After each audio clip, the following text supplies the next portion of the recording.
In past video, we will talk about some basic idea regarding the coordinate geometry as well as the alternate representation in terms of the unit vector. Okay, so if you does not clear that point, then again you have to try to again see that video, and then after you have to try to see video, so that whatever the purpose of this video that can be delivered to you.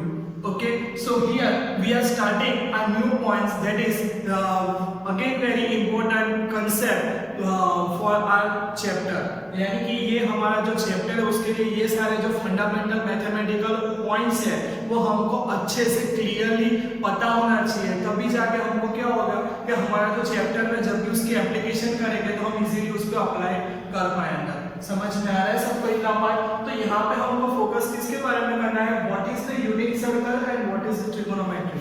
बराबर, अभी trigonometry आपने 10th में पढ़ा होगा अंदर, बराबर, पर पहले यूनिट सर्कल क्या है उसके बारे में थोड़ा टॉक करो, फिर उसका रिलेशन ट्रिगोनोमेट्री के साथ क्या है, what is the relationship between unit circle with the trigonometry, उसके बारे में हम बाद में बात करते हैं। So what is the unit circle? Unit circle is nothing but that is the one circle whose center is 0 0 means origin.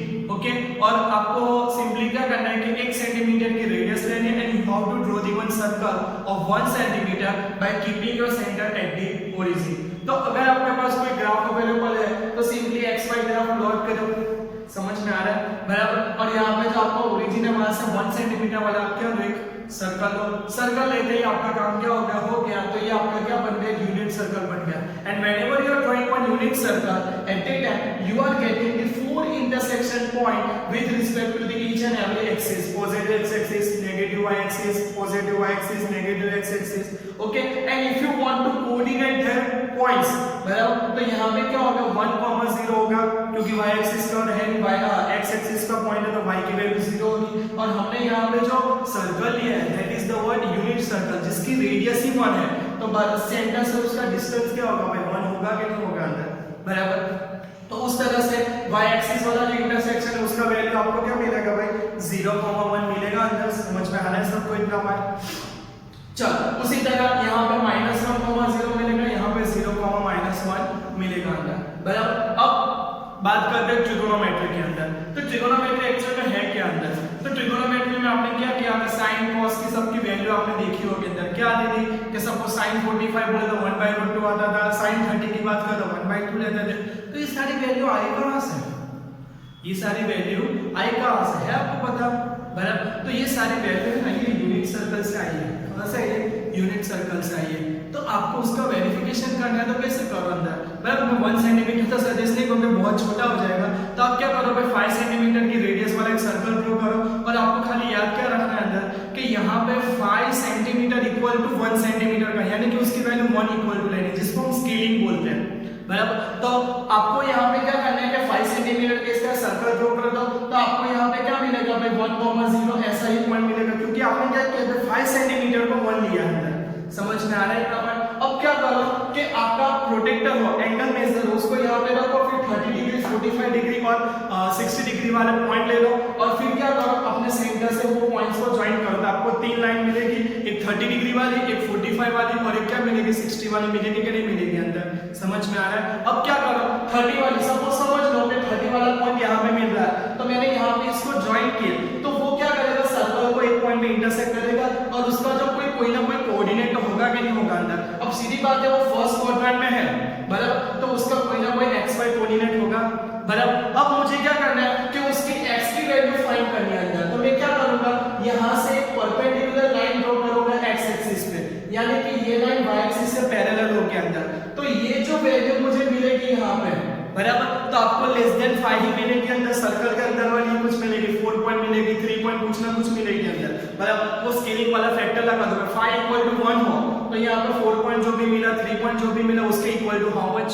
समझ में आ रहा है सबको इतना बात? यस और नो, बराबर। तो आपको यहाँ पे कुछ वैल्यू मिलेगी अंदर। उसी तरह आप यहाँ से हॉरिजॉन्टल लाइन ले लो और ये वाली लाइन फाइंड करो, तो ये आपको कौन सी वैल्यू मिलेगी, y की वैल्यू मिलेगी। तो जिस तरह से हम कोऑर्डिनेट x, y लिखते हैं, तो x की वैल्यू आपको ये लेंथ मिलेगी और y की वैल्यू आपको क्या मिलेगी, ये लेंथ मिलेगी। अब आपको sin 30 और cos 30 की दोनों की वैल्यू पता है, क्योंकि हमने 10th में बहुत सारी बार उसकी प्रैक्टिस किया, यूज भी किया है अंदर, बराबर। तो चेक करो sin 30, अभी sin cos 30 की बात करो तो उसकी वैल्यू का देना √3/2 होती है, तो कैलकुलेटर में √3 की वैल्यू फाइंड करो, डिवाइड बाय 2 करो, उसका आंसर जब भी चेक करोगे तो आपको वही आंसर मिलेगा जो यहाँ पे आपने ये लेंथ का लिया था अंदर। समझ में आ रहा है? तो इस तरह से ट्रिगोनोमेट्री के सारे एंगल की वैल्यू क्या है भाई, बनी अंदर। उसी तरह से अगर आप sin 30 की वैल्यू 1/2 तो 0.5, तो आप यहाँ पे देखोगे तो आपको 0.5 ही मिलेगा अंदर, है ना। तो यही यूनिट सर्कल पर से हमको क्या है, ट्रिगोनोमेट्री के सारे एंगल की वैल्यू हमको मिली अंदर। तो आप प्रैक्टिस करना और आपको उसका क्या मिलेगा, आंसर्स मिलेगा अंदर। समझ में आ गया सबको इतना बात? हाँ क्या ना। अब मेन पॉइंट पे जाते हैं अंदर, जो हमको एक्चुअल में काम रखा है अंदर, कि अगर हमारा कोई भी पॉइंट xy है, बराबर, तो उसको यूनिट वेक्टर के फॉर्म में हम कैसे रिप्रेजेंट करते थे भाई, xi caret plus yj caret करते थे अंदर। समझ में आ रहा है? पर मुझे ये x क्या है y क्या है पता ही नहीं है, तो फिर मैं उसकी वैल्यू फाइंड कैसे करूंगा, क्योंकि x की वैल्यू 3 ही होगी अंदर या 3.6 होगी, वो कैसे पता चलेगा।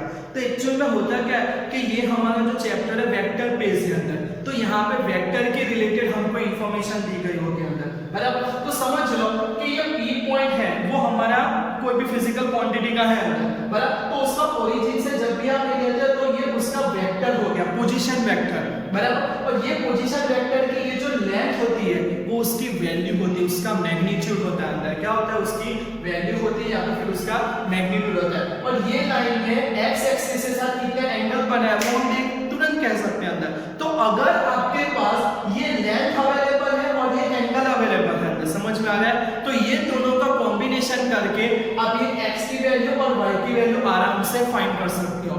कैसे फाइंड कर सकते हैं? तो देखो यहाँ पे मैंने क्या किया, यहाँ से एक लाइन ड्रॉ की, ये वाला एक राइट एंगल ट्रायंगल बन गया अंदर, हाँ क्या ना। अब आप देख सकते हो कि ये वैल्यू और कोई नहीं y की वैल्यू है, ये वैल्यू और कोई नहीं x की वैल्यू है, और ये आपके वेक्टर की वैल्यू है, और यहाँ पे आपका एंगल क्या है, थीटा है क्या नहीं अंदर, बराबर। तो क्या करो, चलो cos थीटा की फॉर्मूला लगाओ, तो cos थीटा इक्वल टू क्या होगा, adjacent side divide by hypotenuse होगा कि नहीं होगा अंदर, हाँ क्या ना। तो cos थीटा इक्वल टू क्या होगा, एडजेसेंट साइड डिवाइड बाय, मुझे x की वैल्यू फाइंड करनी है, बराबर। तो x इक्वल टू मुझे फॉर्मूला क्या मिलेगी, r cos थीटा। तो ये x कोऑर्डिनेट की वैल्यू मुझे वेक्टर पे से डायरेक्ट फाइंड करनी है अंदर, बराबर। तो मैं क्या करूंगा, वेक्टर का मैग्नीट्यूड को वेक्टर का जो भी एंगल बनता है उसके cos के साथ अगर मल्टीप्लाई करके r cos थीटा वाला इक्वेशन यूज करता हूं तो मुझे r cos थीटा की जो भी वैल्यू मिलेगी वो अपने आप में x की ही वैल्यू होगी अंदर। समझ में आ रहा है सबको इतना पॉइंट? और उसी तरह y की वैल्यू करना है तो यहाँ पे sin थीटा लो, तो sin theta equal to y by r होगा, तो y इक्वल टू इक्वेशन बनाओगे तो क्या मिलेगा, r sin थीटा मिलेगा कि नहीं मिलेगा अंदर। तो यहाँ से प्रूव क्या हुआ कि आप अपने कोऑर्डिनेट पार्ट को इस तरह से भी रिप्रेजेंट करना है तो कर सकते हैं अंदर, बराबर। x की जगह आप वेक्टर का वैल्यू cos थीटा ले लो और दूसरी जगह वेक्टर का वैल्यू और sin थीटा ले लो, तो आपको y वैल्यू भी मिल जाएगी अंदर। समझ में आ गया? और यही चीज को ij के कैरेट में भी लिखना है तो लिख सकते हैं अंदर कि भाई ये x की है तो r cos theta i caret plus r sin theta j caret, simple है। तो जब भी आपके पास एंगल और वेक्टर रिलेटेड इंफॉर्मेशन हो तो आपको ये वाला इक्वेशन यूज करना है, और कोऑर्डिनेट वाली इंफॉर्मेशन हो तो आपको ये वाला इक्वेशन क्या करना है, यूज करने की जरूरत पड़ेगी अंदर। समझ में आ रहा है यहाँ पे इतना पार्ट, बराबर। अब हमारे दूसरे पॉइंट्स पे जाते हैं अंदर। तो यहाँ पे होता क्या है कि जब भी कोई नई फिजिकल क्वांटिटी की डेफिनेशन होती है तो वो ऑलरेडी कोई ना कोई फिजिकल क्वांटिटी का मिक्सिंग होता है अंदर। जैसे वेलोसिटी की बात करें तो displacement divide by time, force की बात करें तो मास इनटू एक्सेलरेशन। समझ में आ रहा है मैं क्या बोलना चाहता हूं अंदर? तो फिजिक्स में हुआ क्या अंदर कि जब भी कुछ फिजिकल क्वांटिटी प्रोडक्ट के टर्म से बाहर आती थी, यानी कि कोई फिजिकल क्वांटिटी का प्रोडक्ट करो और उससे हमारी कोई नई फिजिकल क्वांटिटी बनती थी तो वो हर एंगल पे वैलिडेट नहीं होती थी। यानी कि आप सिंपली प्रोडक्ट करो तो उसका आंसर और प्रैक्टिकल का आंसर हर बार मैच नहीं होता था। तो यहाँ पे क्वेश्चन हुआ कि ऐसा हुआ तो हुआ क्यों? तो फिर हमने देखा कि भाई यहाँ पे जो फिजिकल क्वांटिटी में कुछ क्वांटिटी ऐसी है कि जो खाली वैल्यू पे डिपेंड करती है, जिसको हम स्केलर क्वांटिटी बोलते हैं, और कुछ ऐसी है जो वेक्टर पे डिपेंड करती है अंदर, बराबर। तो यहाँ पे कुछ एक्सट्रैक्शन ऐसा निकला, जहाँ पे प्रॉब्लम आ रहा था वहां पे वो था कि जो फिजिकल क्वांटिटी में हमको प्रॉब्लम हुआ वो क्वांटिटी कोई वेक्टर क्वांटिटी का प्रोडक्ट करके मिल रही थी अंदर। समझ में आ रहा है? और जो वेक्टर क्वांटिटी का प्रोडक्ट करके हमको मिल रही थी तो कोई केस में हमको जो रिजल्टेंट क्वांटिटी वो स्केलर मिल रही थी और कोई केस में हमको वेक्टर मिल रही थी अंदर, बराबर। तो उसके हिसाब से उन्होंने समझा प्रैक्टिकल की वैल्यू के साथ उसका कुछ रिलेशन किया, तो ट्रिगोनोमेट्री ने वो प्रॉब्लम सॉल्व करके दिया अंदर, किसने? ट्रिगोनोमेट्री ने अंदर, बराबर। तो यहाँ पे हुआ क्या कि जब भी कोई दो वेक्टर क्वांटिटी का प्रोडक्ट करते हो और उसका जो आंसर है आपको जो भी मिलता है वो स्केलर क्वांटिटी मिलता है, क्या मिलता है? Scalar quantity. तो उसके प्रोडक्ट को नाम दिया गया स्केलर प्रोडक्ट, बराबर। और दूसरा उसका नेम है, हमको डॉट प्रोडक्ट भी बोलते हैं अंदर, क्या बोलते हैं? डॉट प्रोडक्ट, बराबर। तो जब भी दो वेक्टर क्वांटिटी, सबको समझ लो ए और बी दो वेक्टर क्वांटिटी है और दोनों का प्रोडक्ट करके हमको नई फिजिकल क्वांटिटी सी मिलती है। ऐसे एक सिमिलर इक्वेशन देखना चाहे तो 9th में आपने वर्क की फॉर्मूला देखी होगी। तो वर्क इक्वल टू क्या है भाई? फोर्स इनटू डिस्प्लेसमेंट है, यानी कि वर्क की डेफिनेशन क्या बोलते हैं? आप फोर्स लगाओगे डिस्प्लेसमेंट होगा ही होगा, और जब भी फोर्स इनटू डिस्प्लेसमेंट यानी कि वर्क हुआ। तो देखो ये बॉल को मैं फोर्स लगा रहा हूं, हो रहा है? क्यों नहीं हो रहा है? अंदर फोर्स तो लग रहा है, डिस्प्लेसमेंट क्यों नहीं हुआ? यहाँ पे वर्क क्यों? मेरी एनर्जी भी इन्वेस्ट हो रही है। आप कांस्टेंटली फोर्स लगा रहे हो, वो मूव नहीं होगा, पर आपकी एनर्जी तो यूज हो रही है ना अंदर, तो वो गई कहाँ अंदर, बराबर। तो एक्चुअल में वो चीज है ना यहाँ से वैलिडेट होती है अंदर, समझ में आ रहा है? वो क्या क्यों नहीं हो रहा है वो भी हम यहाँ पे समझेंगे अभी थोड़ी देर में, बराबर। तो C equal to E dot B है, तो वर्क की जो फॉर्मूला उसका भी equation finally product of force into displacement निकाल के चेंज किया कर बोला अगर it is a dot product of force and displacement, बराबर। और जब भी डॉट प्रोडक्ट को आप सॉल्व करते हो तो उसका इक्वेशन क्या है कि भाई दोनों का मैग्नीट्यूड लिखो और उसके साथ cos थीटा लिखो अंदर, और cos थीटा का थीटा क्या है? ये जो दो वेक्टर है उसके बीच का जो एंगल है वो आपको यहाँ पे कंसीडर करना है। समझ में आ रहा है सबको इतना पर? यस और नो, बराबर। तो आपको जब भी तो फिजिकल क्वांटिटी दी गई उसका प्रोडक्ट करना है और उसका रिजल्टेंट आपको स्केलर है तो उसको स्केलर प्रोडक्ट या तो फिर डॉट प्रोडक्ट बोलेंगे, बराबर। और डॉट प्रोडक्ट को रिप्रेजेंट हम डॉट से करते हैं। डॉट आपको नीचे नहीं दिखाना, दोनों के बीच में होना चाहिए अंदर इस तरह से, बराबर। नीचे की साइड डेसिमल पॉइंट जैसा नहीं होना चाहिए। और उसका इक्वेशन क्या है? AB cos थीटा, जहां पे A और B ये दोनों का मैग्नीट्यूड है और ये जो थीटा है वो दोनों के बीच का जो एंगल है उसका cos फाइंड और तीनों का तीन प्रोडक्ट करो, आपको क्या मिल जाएगा? स्केलर प्रोडक्ट का आंसर मिल जाएगा अंदर। समझ में आ गया इतना बात? बराबर। हमने प्रीवियस वाले वीडियो में इसकी बात की थी यूनिट वेक्टर की, तो उनका भी भाई प्रोडक्ट हो सकता है कि नहीं हो सकता है? अगर आप यूनिट वेक्टर का डॉट प्रोडक्ट करते हो, बराबर, तो इसके लिए आपको एक फॉर्मेट याद रखना है कि भाई भाई के बीच बनती है, भाई भाई के बीच बनती है, पड़ोसी आता है तो झगड़ती है। भाई भाई के बीच बनती है, पड़ोसी आता है तो झगड़ती है। किसके लिए? स्केलर प्रोडक्ट के लिए, बराबर। तो स्केलर प्रोडक्ट में क्या है कि यूनिट वेक्टर में अगर आप आई कैरेट, बराबर, उसका अगेन आई कैरेट के साथ डॉट प्रोडक्ट करते हो अंदर, तो हमको पता है भाई आई कैरेट कौन सी डायरेक्शन बताता है? एक्स डायरेक्शन बताता है। तो एक्स डायरेक्शन का एक्स डायरेक्शन के साथ एंगल क्या बनेगा? ये एक्स है ये भी एक्स है, दोनों पैरेलल हो गए, तो दोनों के बीच का एंगल क्या होगा भाई? 0 होगा। अगर 0 है तो cos 0 की वैल्यू क्या मिलेगी? 1 मिलेगी। और यहाँ पे दोनों की वैल्यू लिखते हैं, तो ये तो यूनिट वेक्टर है, यूनिट वेक्टर की वैल्यू क्या है? 1, तो 1 into 1 और cos 0 भी 1, तो सबका आंसर क्या है? 1, इसलिए 1 आता है। समझ में आ रहा है? तो आप जब भी डॉट प्रोडक्ट करो और आपका फेस ऐसा होता है कि आई डॉट आई करना होता है या तो फिर जे डॉट जे या तो फिर के डॉट के करना होता है, तो यहाँ पे आपका आंसर क्या मिलेगा? 1 मिलेगा अंदर। समझ में आ रहा है आपको इतना पार्ट? बराबर। भाई भाई के क्योंकि आई आई दोनों सेम हो तो भाई भाई हुए ना, इसलिए उसका आंसर अगर आई डॉट जे दिया या तो फिर जे डॉट आई कुछ भी दिया है तो उसका आंसर क्या होगा? 0 होगा। क्यों भाई 0 होगा?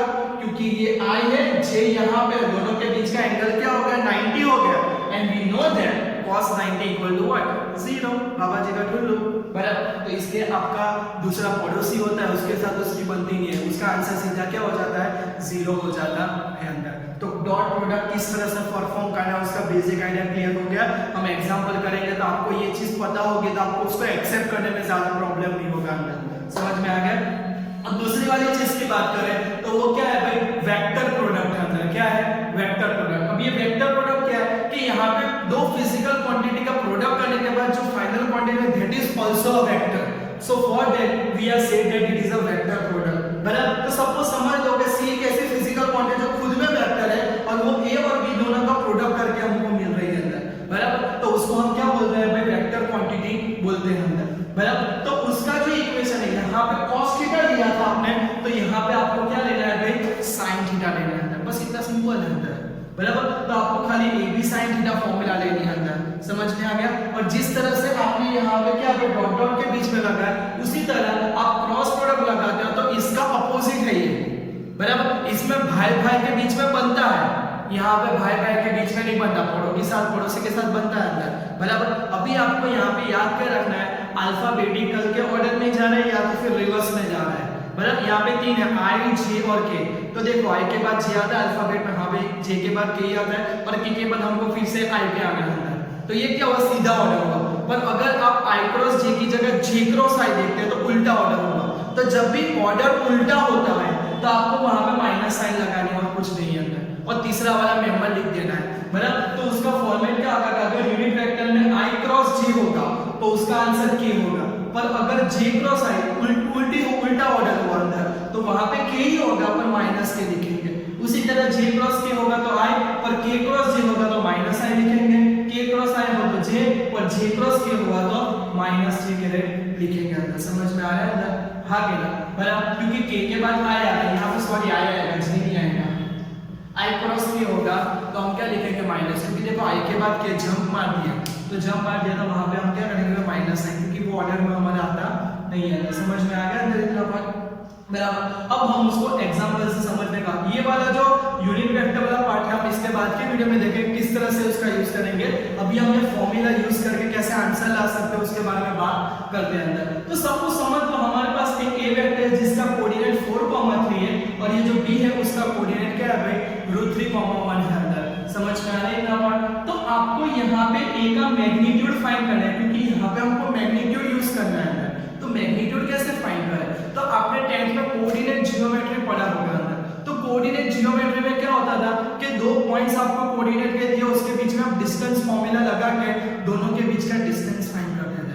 तो यहाँ पे कोई भी वेक्टर का मैग्नीट्यूड और कुछ नहीं, उसका ओरिजिन के विद रिस्पेक्ट टू क्या डिस्टेंस है वही उसकी वैल्यू है अंदर। समझ में आ रहा है सबको इतना पार्ट। तो आपको ए का मैग्नीट्यूड फाइंड करना है, तो आपको ए का किससे डिस्टेंस फाइंड करना है, 0 से करना है, ओरिजिन से करना है। तो आपकी फॉर्मूला क्या थी, अगर आपको याद है, स्क्वायर रूट के अंदर x1 - x2 का होल स्क्वायर, बराबर, और प्लस y2 - y1 का होल स्क्वायर करते थे अंदर। पर यहाँ पे क्या होगा कि आपका y2 और x2 दोनों 0 है, तो हम जब फॉर्मूला करेंगे क्या होगा, 4 - 0 का होल स्क्वायर प्लस 3 - 0 का होल स्क्वायर होगा कि नहीं होगा। तो फिर 0 ऐड करें ना करें कोई फर्क पड़ता है, नहीं पड़ता है। तो इसलिए आपका यहाँ पर फुल स्क्वायर 3 स्क्वायर आएगा।